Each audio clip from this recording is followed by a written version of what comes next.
नमस्कार प्यारे मित्रों, पुष्पा देहाती वॉइस के इस एपिसोड में आप सभी का स्वागत है। मित्रों, बहुत पुराने जमाने की बात है जब राजा का हुक्म ही कानून होता था और न्याय उसी के सिंहासन के पैरों में दम तोड़ देता था। कहते हैं उस दौर में अगर राजा का मन किसी स्त्री पर आ जाए तो वह स्त्री चाह कर भी नहीं बच सकती थी। यह परंपरा थी या अत्याचार, यह सवाल तब भी हवा में था और आज भी गूंजता है। इस कहानी में हंसी भी है, आंसू भी, विद्रोह भी है। प्यारे मित्रों, कहानी को जानने से पहले फिर से वही रिक्वेस्ट है आप सभी प्यारे मित्रों से, चैनल को सब्सक्राइब और स्टोरी को लाइक जरूर कर दें। मालवा के प्रतापी राजा विक्रमकेतु अपने अनोखे कानूनों के लिए प्रसिद्ध थे। राजा विक्रमकेतु की सभा में घोषणा हुई, राज्य की हर नवविवाहिता कन्या को विवाह की पहली रात राजा के साथ बितानी होगी। उसके बाद वह अपने पति के पास लौट सकती है।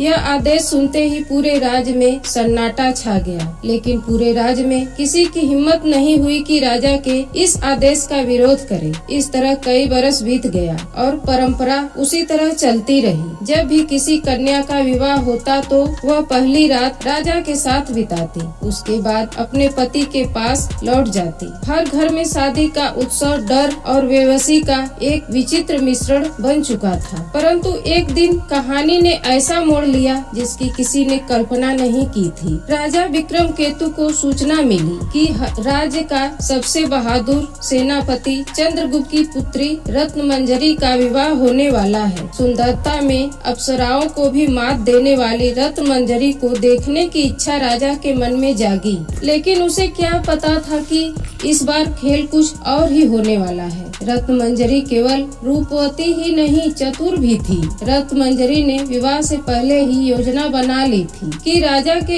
इस अन्याय का अंत करना है। रत्नमंजरी अपनी शादी के पहली रात शाही महल में जाती है। शाही महल में भव्य स्वागत हुआ, सुगंधित दीप जलाए गए, संगीत बजाया गया और राजा अपने शयन कक्ष में रत्नमंजरी का बड़ी बेताबी से इंतजार कर रहे थे। जैसे ही रत्नमंजरी अंदर आई, राजा ने उसकी सुंदरता की प्रशंसा की और कहा, तुम्हें डरने की आवश्यकता नहीं है, यह तो केवल एक परंपरा है। रत्नमंजरी मुस्कुराई और बोली, महाराज, मैं डरी नहीं हूँ बल्कि रोमांचित हूँ, परंतु मैं चाहती हूँ कि यह रात हमारे लिए यादगार बन जाए। क्यों न हम मदिरा और स्वादिष्ट व्यंजन का आनंद लें। रत्नमंजरी की यह बात सुनकर राजा बहुत प्रसन्न हो गया और आदेश दिया कि खास व्यंजन लाया जाए। रत्नमंजरी ने अपने हाथों से राजा के लिए एक विशेष खीर बनाई जिसमें एक दुर्लभ जड़ी बूटी मिली थी जो कुछ समय के लिए किसी भी व्यक्ति को अचेत कर देती थी, परंतु उसे यह एहसास होता था कि वह सब कुछ कर रहा है। राजा ने जैसे ही वह खीर खाई, उन पर असर होने लगा। उन्होंने अपना हाथ उठाया लेकिन शरीर काम नहीं कर रहा था। राजा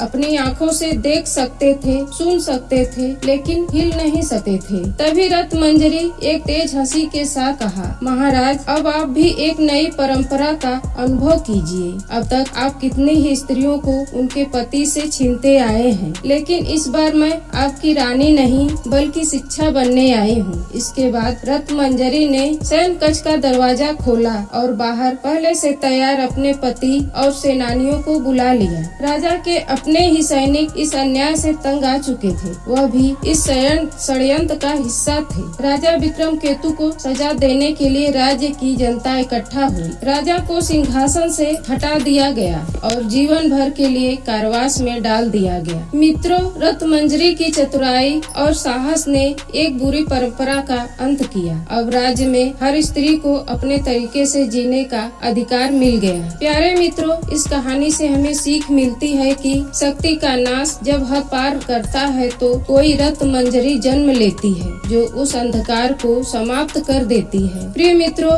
यह कहानी केवल अतीत की नहीं बल्कि यह याद दिलाती है कि अन्याय कितना भी पुराना हो, उसे चुनौती देने के लिए एक सही समय और हिम्मत की जरूरत होती है। इस कहानी को लाइक और शेयर सब्सक्राइब कर लें, क्योंकि अगली कहानी और भी दिल दहलाने वाली होगी। धन्यवाद।